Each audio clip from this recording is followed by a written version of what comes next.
우리 출애굽기 19장 1절부터 6절입니다.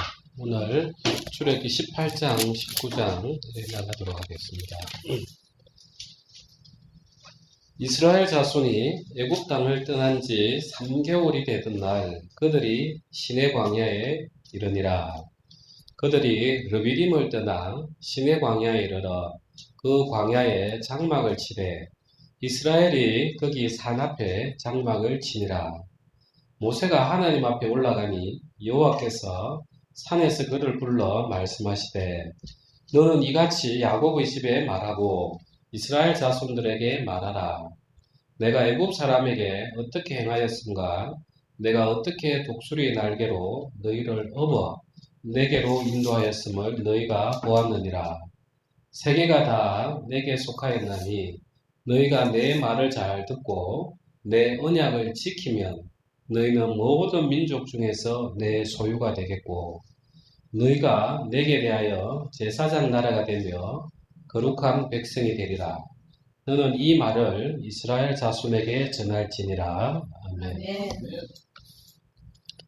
지금 우리가 출애굽기를 한참 하고 있습니다. 저는 이제 어떤 마음을 가지고 있냐면 아니 이런 설교를 이렇게까지 하고 있는데 하나님이 우리를 얼마나 사랑하는가 알 수가 있을 텐데 왜 사람들이 잘 듣지 않는가 그런 생각을 좀 많이 해요. 믿음이라는 것은 들음에서부터 나는데 정작 내가 듣지 않으면서 내가 믿음을 찾으려고 하니까 우리가 이제 신앙 안에서 허기를 느끼는 거예요.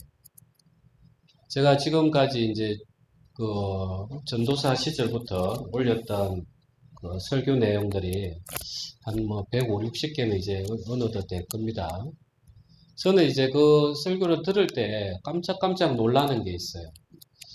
그때는 그렇게 신학을 많이 하기도 전이고 또 그때그때 하나님 주시는 말씀 아침에 계속 산책하면서 또 정리해서 전하고 했는데 지금하고 어떻게 이렇게 똑같은지 제가 그렇다고 공부를 안 한 게 아닌데 신학을 야, 이 참 하나님 주시는 말씀은 변함이 없구나.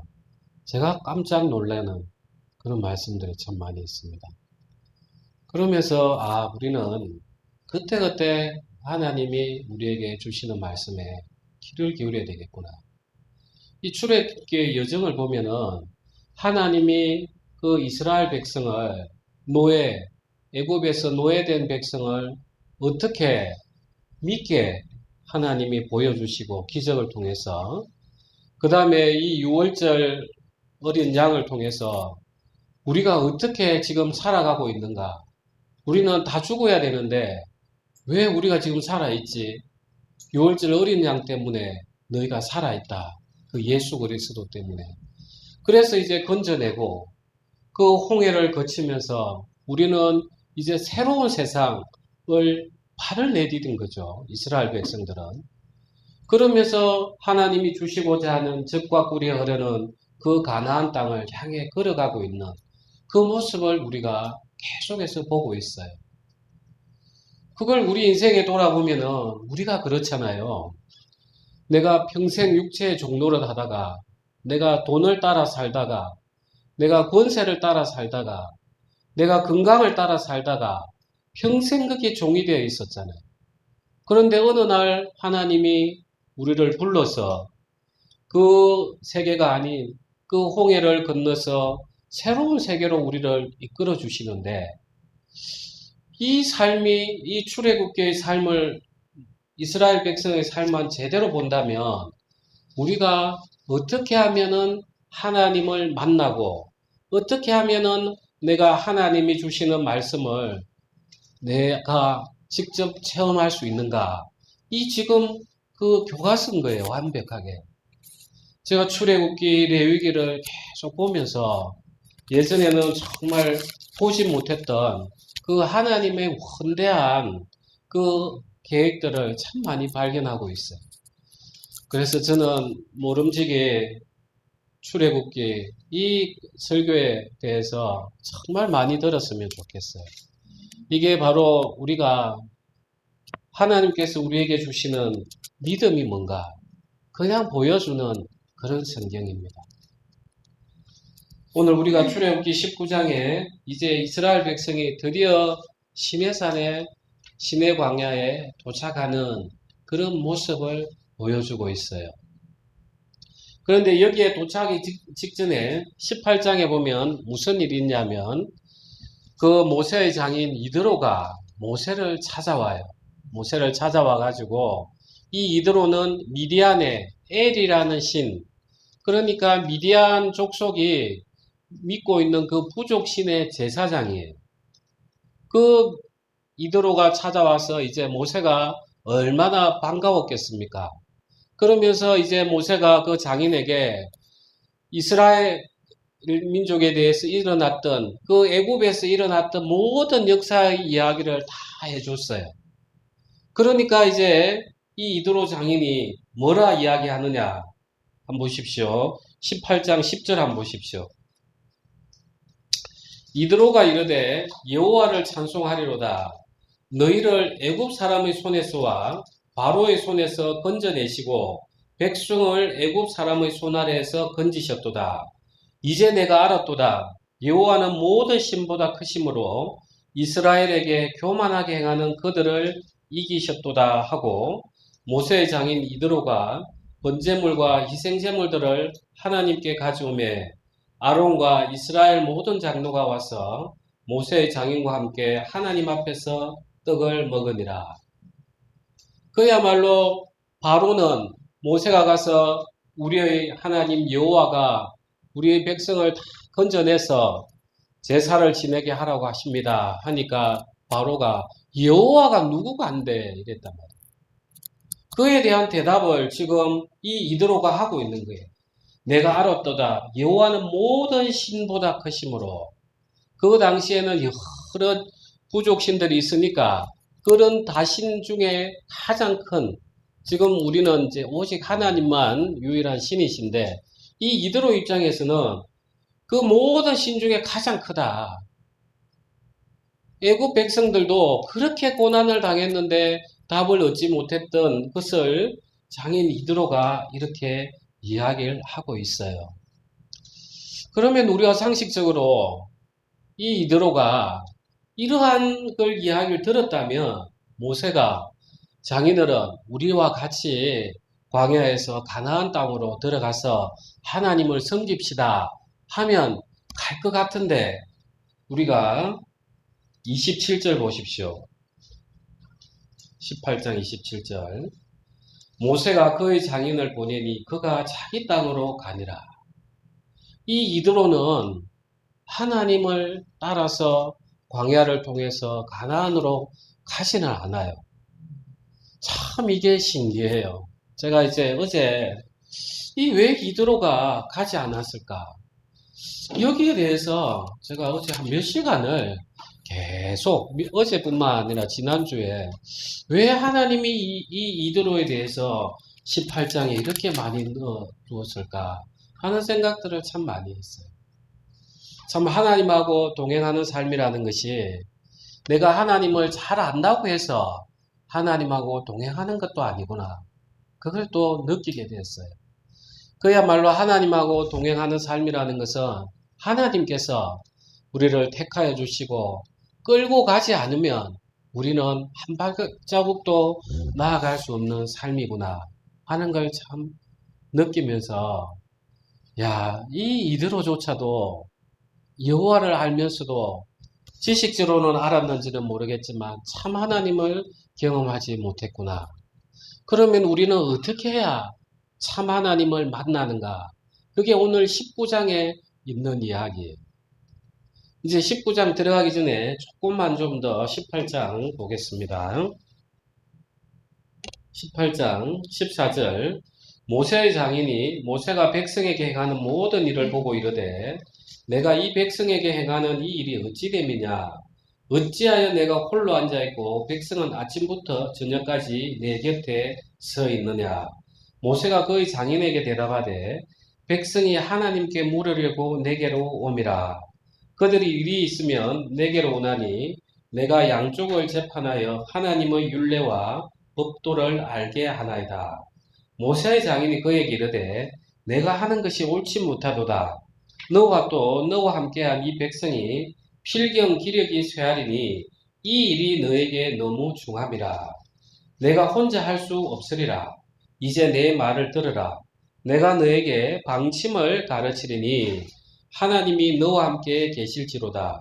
너는 하나님 앞에서 그 백성을 위하여 사건들을 하나님께 가져오며 그들에게 율례와 법도를 가르쳐서 마땅히 갈 길과 할 일을 그들에게 보이고 너는 또 온 백성 가운데서 능력 있는 사람들 곧 하나님을 두려워하며 진실하며 불의한 이익을 미워하는 자를 살펴서 백성 위에 세워 천부장과 백부장과 오십부장과 십부장을 삼아 그들이 때를 따라 백성을 재판하게 하라. 이렇게 모세의 장인 모세가 아침부터 앉아가지고 백성들이 오면 이야기해주고 심판하고 이러니까 이제 모세도 지치는 거죠. 그 장정만 60만 명이니까. 그런데 이제 기다리는 사람도 지치는 거예요. 저 언제 끝나나, 언제 끝나나. 아이고, 저렇게 물을 게 많나. 빨리 하고 나와야 내가 들어갈 건데. 이제 서로 지치는 거예요. 그러니까 이제 장인이 딱 보고, 사위, 이렇게 해보시게 하면서, 천부장, 백부장, 십부장을 뽑아가지고, 그 사람들에게 천부장은 좀 더 중요한 걸 가르치고, 백부장은 그 다음에, 십부장은 일상적인 거, 이렇게 가르쳐서 각자 좀 작은 일은 밑에서 판단하고, 자네는 좀 중요한 것만 하나님에게 물으면 안 되겠냐. 이제 이렇게 방침을 내줘요. 그럴듯하죠, 그죠? 그런데 이제 저는 이걸 읽으면서 계속해서 풀리지 않았던 게, 왜 모세는 애굽에서 왕자였어요. 그야말로 그 당시의 파라오가 되기 직전에 이제 미디안 광야로 도망을 나왔지만 그 40년이라는 인생을 거의 궁에서 살았어요. 그러면은 그 당시에는 최고의 대학을 나왔고 최고의 학문을 배웠고 이 모세오경이 썼던 게 그 당시의 히타이트입니까? 거기에 나오는 그 동맹조약처럼 순수도 거의 비슷해요. 최고의 학문을 배운 사람인데 자기가 이런 걸 몰라서 안 했겠냐는 거예요. 그런데 왜 이 장인 이야기를 듣고 이렇게 했을까? 이게 하나님 마음에 합치된 일인가 하는 게 풀리지가 않는 거예요. 이제 이걸 이어서 우리가 사도행전 한번 가보겠습니다. 사도행전 6장입니다. 제가 가진 성경은 신약 196페이지입니다. 1절입니다. 그때 제자가 더 많아졌는데 헬라파 유대인들이 자기의 과부들이 매일의 구제에 빠짐으로 히브리파 사람을 원망하니 12사도가 모든 제자를 불러 이르되 우리가 하나님의 말씀을 제쳐놓고 접대를 일삼는 것이 마땅하지 아니하니 형제들아 너희 가운데서 성령과 지혜가 충만하여 칭찬받는 사람 7을 택하라. 우리가 이 일을 그들에게 맡기고 우리가 오로지 기도하는 일과 말씀 사역에 힘쓰리라 하니 온 무리가 이 말을 기뻐하여 믿음과 성령이 충만한 사람 스데반과 또 빌립과 보로고로와 니가노르와 디몬과 바메나와 유대교에 입교했던 안디옥 사람 니골라를 택하여 사도를 앞에 세우니 사도들이 기도하고 그들에게 안수하니라. 하나님의 말씀이 점점 왕성하여 예루살렘에 있는 제자의 수가 더 심히 많아지고 허다한 제사장의 무리도 이 도에 복종하니라. 지금 비슷한 상황이죠, 그죠? 출애굽기에 지금 모세가 있었던 상황하고 이제 예수님이 부활하셔서 승천하신 이후에 초대교회가 만들어지면서 일어났던 일하고 아주 비슷한 지금 상황이에요. 그래서 이때 무슨 일들이 있었냐면 1절에 보면 헬라파 유대인들이 자기의 과부들이 매일의 구제에 빠짐으로 히브리파 사람을 원망하니 그래서 히브리 그쪽 지역에서 그대로 태어나서 살고 있었던 그래서 하나님을 믿었던 그 유대인들을 히브리파 유대인이라 하고 이제 여기저기 포로로 갔다가 또 먹고 살려고 다른 지방에 갔다가 이제 행사날 오는 그런 지역에 살다 온 그런 사람이 헬라파 유대인이에요. 그런데 이제 구제에 빠졌다는 게 뭐냐면 그 당시에는 로마가 지배하고 있을 때니까 얼마나 가난하겠어요. 그래서 유대인들 스스로 유대교회는 자기들끼리 유대인들을 도와줬어요. 금요일날 되면은 14끼 분량을 나눠줬단 말이에요. 배급처럼. 그런데 여기서는 유대교에서 떨어져 나와 놓으니까 일단 거기서 배제가 된 거예요. 그래서 하나님을 믿는데 이제 부족인 거예요. 히브리파 유대인들은 그래도 저끼리 잘 도와주는 거야. 구제를 해주는 거예요. 그런데 이제 헬라파 유대인들 그래도 안 그래도 나가서 산 것도 서러운데 또 본토라고 오니까 또 자기들은 소외를 당하고 있는 거예요. 도와줘야 되는데 안 도와주는 거예요. 그래 자기들만 그 도와주는 구제에서 빠뜨려지는 거예요. 그러니까 이걸 들고 사도들에게 가는 거예요. 우리 사도님, 우리 제자님, 우리 예수님의 제자 사도님, 왜 우리가 여기에서 먹고 살기가 어려운데 매일 우리만 빠집니까? 하니까 이제 사도들이 나서가지고 히브리파 유대인도 부르고 헬라파 유대인도 불러가지고 오늘 식사 당번이 어찌 됩니까? 왜 여기는 안 줬어요? 이제 이런 상황인 거예요. 그러니까 이제 이 사도들이 복음을 전해야 되는데 도저히 뭐 밥그릇 싸움 하다 보니까 복음을 못 전하는 거예요. 그래서 이제 지금 이야기하는 거예요. 12사도가 모든 제자를 불러 이르되 우리가 하나님의 말씀을 제쳐놓고 접대를 일삼는 것이 마땅하지 아니하니. 그래서 마침 그 사람들을 집사로 세우고 나니까 7절에 하나님의 말씀이 점점 왕성하여 이제 사도들이 열심히 복음을 전하니까 이제 행정적인 일은 집사들이 하고 이제 말씀이 더욱더 흥왕해지더라는 거예요. 자, 이걸 보면서 오늘 이도로 장인에 대해서 느낀 게 있어요. 자, 우리가 교회에 백부장, 천부장, 십부장이 생기고 하면 물론 좋은 게 있어요. 왜냐하면 행정적으로 잘 돌아가요. 능률적이에요. 그런데 문제는 뭐냐면 이 사람들이 자기가 그게 권세가 돼버리면 이게 심각해져요.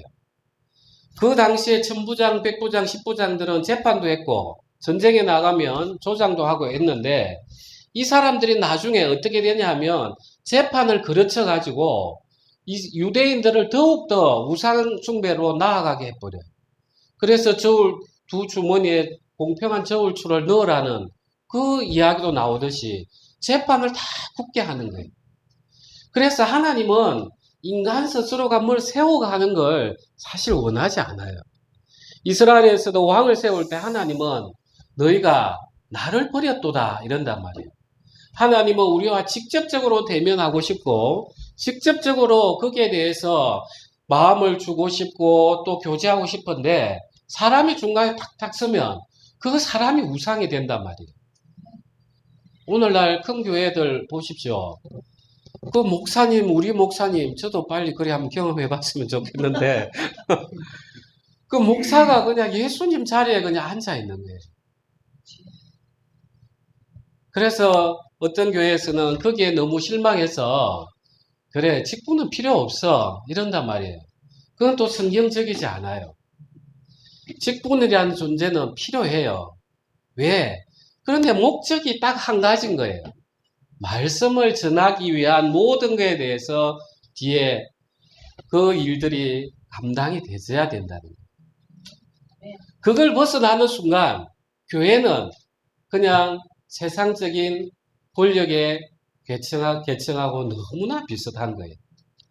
그래서 하나님께서 이 모세가 물어봤겠죠. 이드로가 이렇게 권고를 하니까. 그러니까 이대로 다 이제 천부장, 백부장을 세워요. 그런데 왜 하나님께서 허락하셨는가? 이제 그 마음도 한번 깊이 있게 한번 돌아봤어요. 왜냐하면 하나님은 우리 인간이 바로 하나님하고 교제하기가 어렵고 또 스스로 욕망에 갇혀 있기 때문에 국가를 허락하시듯이 통제해야 된다는 것을 알고 계셨지만 그는 하나님이 기뻐하는 모습은 아닌 거예요. 인간이 악하기 때문에 잠시 허용하는 거예요. 우리의 참된 왕은 예수 그리스도 외에는 없어요. 때로는 제가 여러분 더 기도해 주십시오. 능력이 뛰어나가지고 손만 얹으면 병이 척척 낫고 하면 이제는 이 하나님은 딴 온데간데 없이 목사님 한단 말이에요. 하나님 그거 원하시지 않는다는 거예요. 그래서 이 모세도 분명하게 하나님 앞에 늘 말씀을 듣고 대면하는 자인데 이런 어려움이 있었지만은 먼저 하나님 말씀이 오기 전까지 자기는 인간적인 제도를 세우기 원하지 않으셨겠구나. 네, 이 마음이 참 많이 들었어요. 그래서 이 사도행전하고 이렇게 보면서 우리의 목적은 장로든 권사든 집사든 아니면 내가 교회에 뭘 섬기든 다른 건 하나도 없어요. 오직 말씀 전하기 위한 준비인 거예요. 그걸 벗어나는 순간 우리 교회의 목적은 없는 것이죠. 그게 타락인 거예요. 그래서 저는 오늘 다시 우리 출애굽기 돌아가겠습니다. 18장.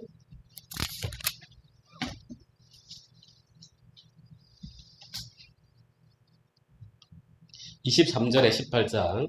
내가 만일 이 일을 하고 하나님께서도 너에게 허락하시면 내가 이 일을 감당하고 이 모든 백성도 자기 곳으로 평안히 가리라. 이에 모세가 자기 장인의 말을 듣고 그 모든 말대로 하여 이런 거 보면 모세가 하나님에게 물어본 것 같아요. 그래서 하나님께서 허락은 하셨지만 하나님께서 미리 먼저 이야기 안 하신 거 보면 하나님은 나중에 제사장들을 세울 때는 하나님이 친히 다 말씀하세요. 누구를 제사장으로 하고 레위 족속은 성막을 봉사하게 하고 하나님이 원하셨다는 거는 그 모습인 거예요. 그래서 우리가 교회 안에 직분자들 세우고 직분을 가지신 분들은 나를 세워 나의 뒤를 따르라. 그거 아니에요. 오직 말씀을 전하는데 어떻게 하면 내가 여기서 도움이 될까? 그 마음으로 우리가 일을 해야 되는 것입니다. 우리가 교회를 옮기는 데 앞두서서 오늘 참 이 말씀을 보면서 우리가 어떤 마음으로 교회를 섬겨야 하는가 하는 걸 많이 배울 수 있게 되었습니다. 아멘. 이제 19장으로 돌아가겠습니다. 이스라엘 자손이 애굽 땅을 떠난 지 3개월이 되던 날 그들이 시내 광야에 이르니라. 그들이 르비딤을 떠나 시내 광야에 이르러 그 광야에 장막을 치되 이스라엘이 거기 산 앞에 장막을 치니라. 모세가 하나님 앞에 올라가니 여호와께서 산에서 그를 불러 말씀하시되 너는 이같이 야곱의 집에 말하고 이스라엘 자손들에게 말하라. 내가 애굽 사람에게 어떻게 행하였음과 내가 어떻게 독수리 날개로 너희를 업어 내게로 인도하였음을 너희가 보았느니라. 세계가 다 내게 속하였나니 너희가 내 말을 잘 듣고 내 언약을 지키면 너희는 모든 민족 중에서 내 소유가 되겠고 너희가 내게 대하여 제사장 나라가 되며 거룩한 백성이 되리라. 너는 이 말을 이스라엘 자손에게 전할지니라.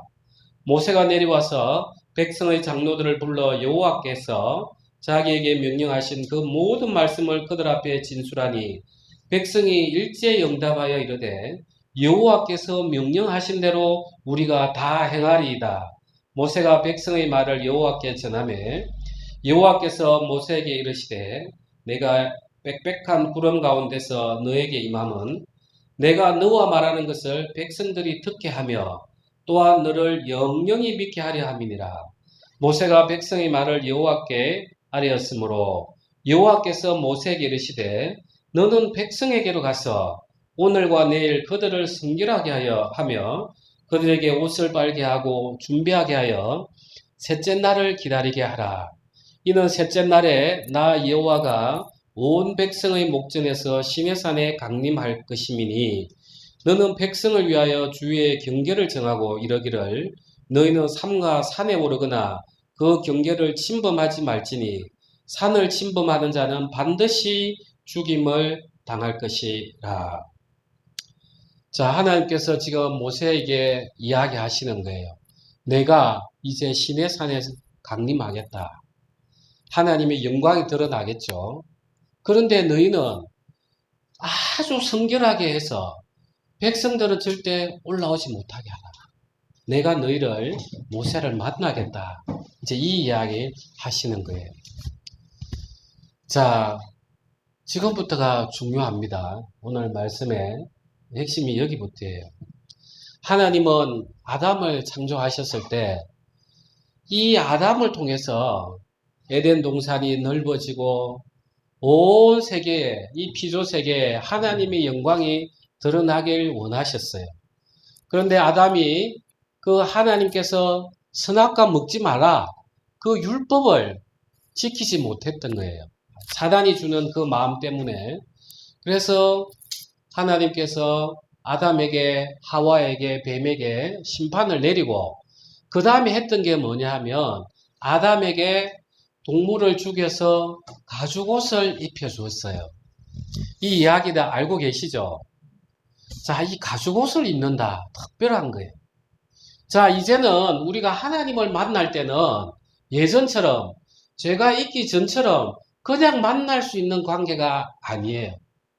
반드시 뭐가 하나 죽고 뭘 둘러서야 되는 관계로 바뀌어버렸어요. 이 가죽옷은 나중에 누가 입느냐 하면은 우리가 레위기에 가면은 제사장들이 번제를 드리고 나면 그 가죽은 제사장들이 취하게 돼 있어요. 이 제사장이 취하는 게 바로 가죽이에요. 하나님께서 아담에게 이 가죽옷을 입혀준 이유는 이제는 첫 번째는 이 가죽옷을 볼 때마다 자기의 죄가 생각이 날 겁니다. 그 다음에 두 번째로는 이 아담에게는 이제 너희가 나를 만나려고 하면 반드시 제사를 지내야 된다. 제사장의 역할을 이미 그때부터 허락을 하신 거예요. 왜 이게 이야기가 맞냐 하면은 우리가 창세기 4장을 보면은 아담의 아들이 이제 가인과 아벨이죠. 거기에 보면은 첫 번째로 가인과 아벨이 하나님 앞에 제사 지내는 모습이 나와요. 가인과 아벨이 제사를 지냈다는 것은 아담이 계속해서 지냈다는 걸 알 수가 있어요.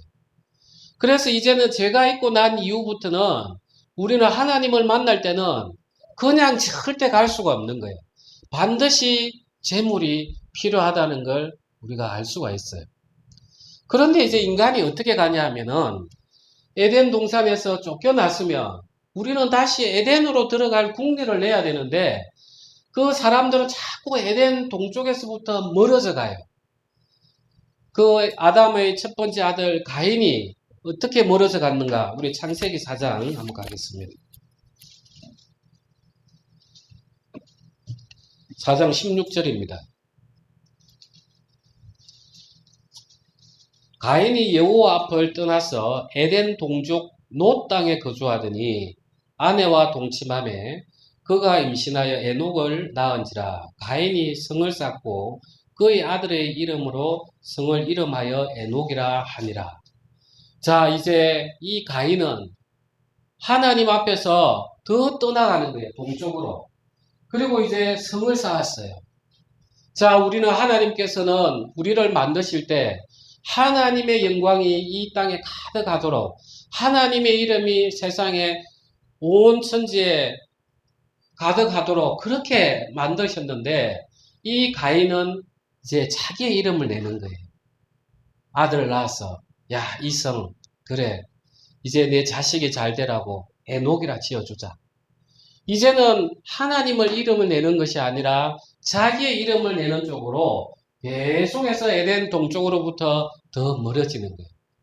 그래서 하나님께서 이 인류를 노아의 홍수 때 홍수로 전부 다 한번 심판을 했어요.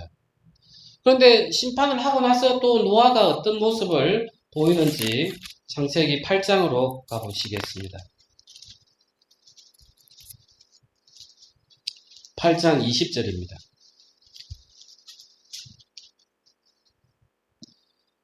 노아가 여호와께 제단을 쌓고 모든 정결한 짐승과 모든 정결한 새 중에서 제물을 취하여 번제로 제단에 드렸더니 여호와께서 그 향기를 받으시고 그 중심에 이르시되 내가 다시는 사람으로 말미암아 땅을 저주하지 아니하리니 이는 사람의 마음이 계획하는 바가 어려서부터 악함이라.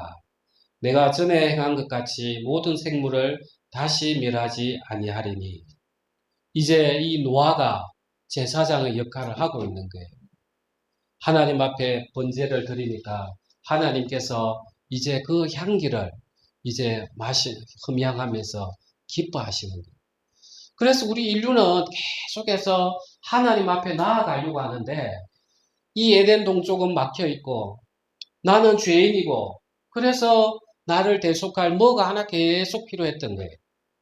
그러면 노아가 이렇게 되고 그 아들들이 이런 홍수를 겪었다면 이제는 하나님 쪽으로 가야 되는데 또 어떠한 현상이 일어나느냐. 창세기 11장으로 가보시겠습니다. 온 땅의 언어가 하나요 말이 하나였더라. 이에 그들이 동방으로 옮기다가 시날 평지를 만나 거기 거류하며 서로 말하되 자 벽돌을 만들어 견고히 굽자 하고 이에 벽돌로 돌을 대신하며 역청으로 진흥을 대신하고 또 말하되 자 성읍과 탑을 건설하여 그 탑 꼭대기를 하늘에 닿게 하여 우리 이름을 내고 온 지면에 흩어짐을 면하자 하였더니 인간이 하는 일이 계속 이런 거예요. 하나님은 노아 홍수 이후에 너는 생육하고 번성하라. 온 땅에 편만하라. 나가야 되는데 이 인류는 또 그렇지 않은 거예요. 대를 높이 쌓아서 우리가 하늘에 닿아서 우리 이름을 내보자. 그래서 하나님께서 또 바벨에 내려오셔서 흩어버렸단 말이에요. 그래서 인류는 계속해서 어떻게 역사가 흘러갔냐면 하나님이 계시는 그 에덴으로부터 멀어지는 역사가 이 인류에는 계속 일어났어요. 그런데 하나님께서는 그 우상이 숭배가 가득했던 그곳에서 아브라함을 불러서 이제는 거꾸로 가나안으로 불러오는 그런 일을 하셨어요. 창세기에. 자, 우리가 이걸 보면서 하나님이 역사하는 법칙을 우리가 볼 수 있는 거예요. 자, 우리가 하나님을 믿노라 하면서 내 마음 안에서 하나님의 영광을 위해서가 아니라 입으로는 주님이 다 하셨습니다. 주님 영광 받으십시오. 하지만 속으로는 전부 다 내 이름을 내기 위해서 우리가 흩어짐을 면하자. 우리가 대를 높이 쌓아서 우리가 온 만민에 우리의 권세를 우리가 펼쳐 보이자. 이러는 데는 전부 다 저주와 심판이 가득하다는 거예요. 그래서 이런 성경을 볼 때 내 마음을 보면서 내가 이만큼 하나님으로부터 또 멀어졌구나. 그 죄라는 게 하타트, 관역을 벗어난다. 그래서 에덴을 향해야 될 그 우리의 발걸음이 계속 반대로 가는 그게 죄구나. 그게 죄인 거예요. 그런 와중에 하나님께서는 아브라함을 불러내시고 이제 이 이스라엘 백성을 애굽에서 종된 이스라엘 백성을 불러내서 이제 그 에덴 동산에 계셨던 그 하나님께서 이제 시내산으로 오셔가지고 다시 함께 하고 싶어 하시는 거예요. 마치 그 무너진 그 죄로 말미암아서 혼돈되어진 에덴 동산을 이스라엘 백성과 함께 다시 함께 하면서 이제 이 이스라엘 백성이 아담을 이어받아서 제사장 나라가 되어서 모든 죄 있는 사람들을 하나님 앞에 끌고 와서 죄를 속죄하게 하고 그래서 하나님 앞에 만나게 하고 이제 이 역사를 하나님이 지금 이루어 가시는 거예요. 그게 바로 오늘날 우리를 부른 이유라는 거예요. 베드로전서에 보면 우리를 왕같은 제사장이라. 왕같은 제사장이라. 하나님께서는 지금 이스라엘 백성을 부른 게 딴 게 아니에요. 정말 그 잃어버렸던 에덴을 이스라엘 백성을 통해서 다시 하고 싶은 거예요. 다시 하고 싶어 하니까 어떤 문제가 생겼냐면 하나님은 너무 거룩하시니까 이 거룩을 벗어난 하나님하고 하나님을 거룩이라는 게 분리되어 있다는 거예요. 내 마음이 세상으로라도 조금만 갔으면 이는 하나님의 거룩 앞에 우리가 설 수 없기 때문에 우리는 죽을 수밖에 없는 자인 거예요.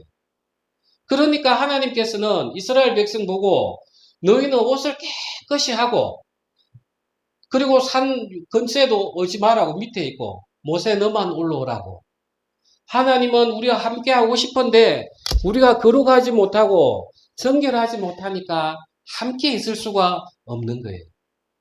그래서 하나님이 이제 함께 하고 싶어 하는데 이스라엘 백성하고 어떻게 함께 하느냐? 지금은 시내산 광야에서 하나님의 영광이 시내산에서 하나님의 영광이 지금 내려오지만 이제 곧 나가면 하나님이 그 이스라엘 백성을 따라서 성막 가운데 임하실 거라는 거예요. 그래서 레위기 출애굽기 그 다음 이야기가 성막에 대한 이야기가 그렇게 많이 나오는 거예요. 성막을 지어야 하나님이 그 지성소 가운데 거할 수 있기 때문에. 그러면 이 성막을 짓고 나면 제사를 지내는 사람이 필요하잖아요.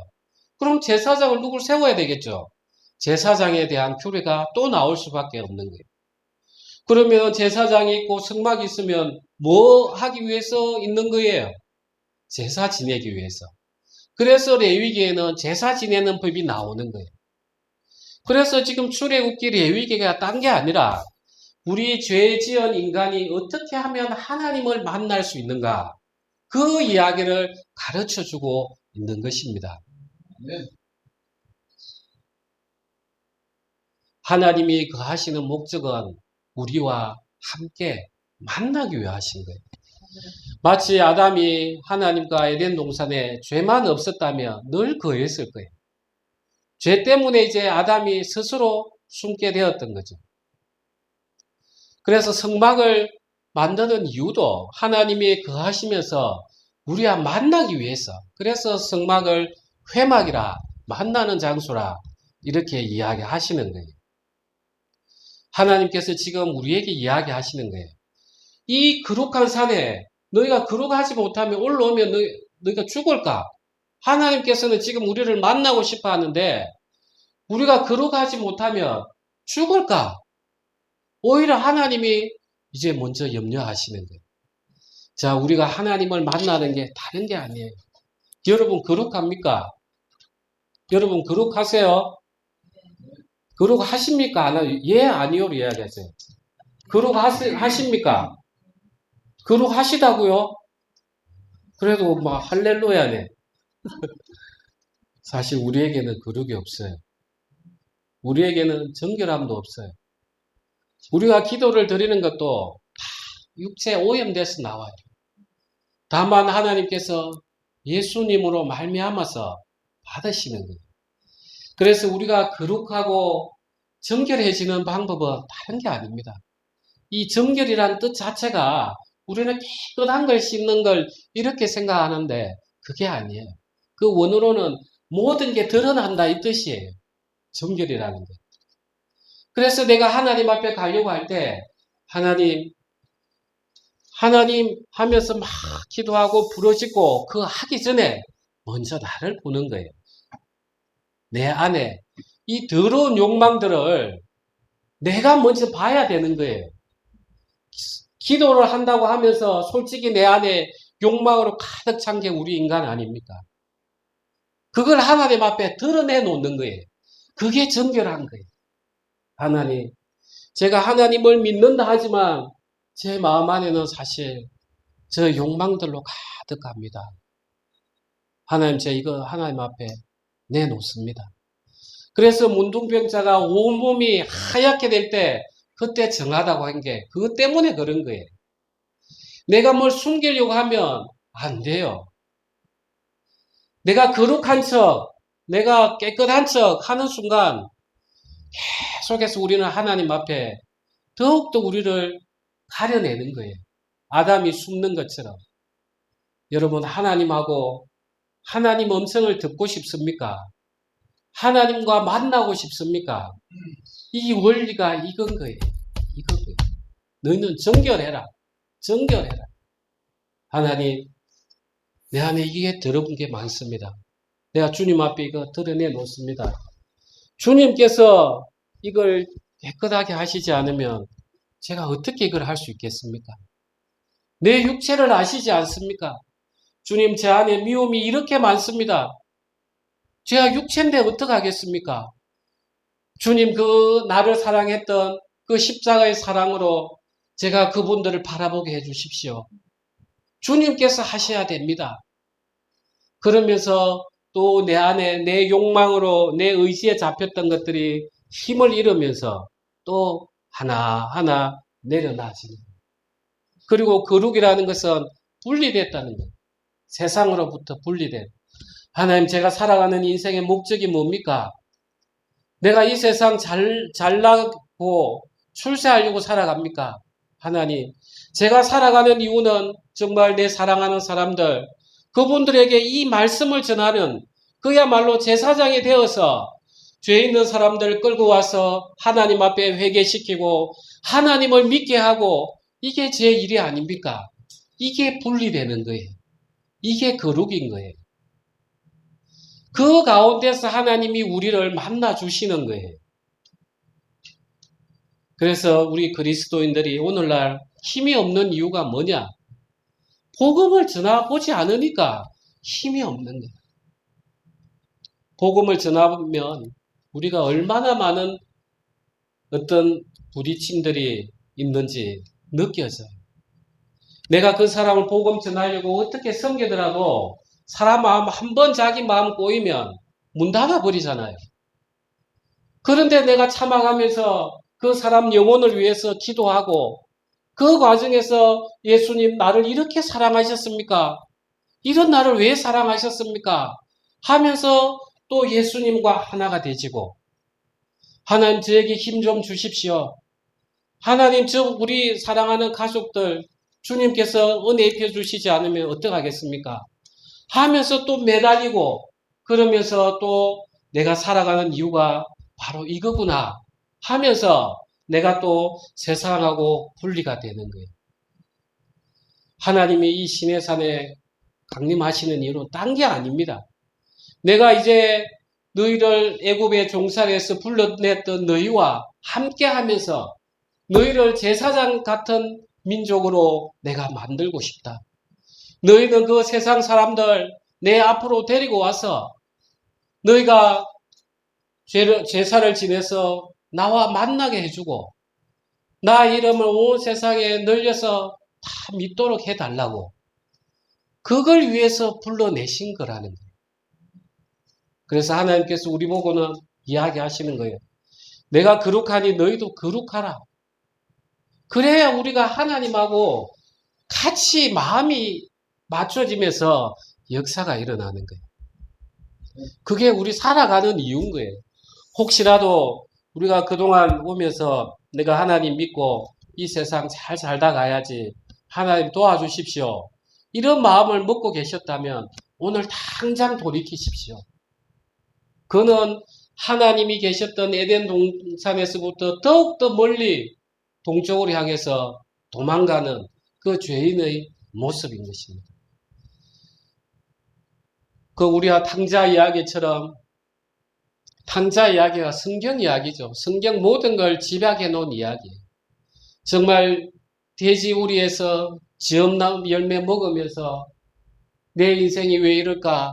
내가 어떻게 여기까지 왔는가? 할 때 그래 아버지 집에서는 종도 내보다 더 잘 사는데 하면서 아버지를 찾아갈 때 아버지는 그 아들이 깨끗하게 씻은 걸 만난 게 아니에요. 그 더러운 상태에 있는 것을 그냥 안고 맞아주고 그 다음에 씻겨준단 말이에요. 우리의 가장 중요한 것은 그 아버지를 찾아가는 것. 하도 인간이 안 찾으니까 하나님께서 쫓아오는 거예요. 내가 따라갈게. 시내산 강림할게. 내가 성막에 있을게. 내가 성전에 있을게. 그것도 안 되니까 예수 그리스도 안에 그냥 하나님께서 오신 거예요.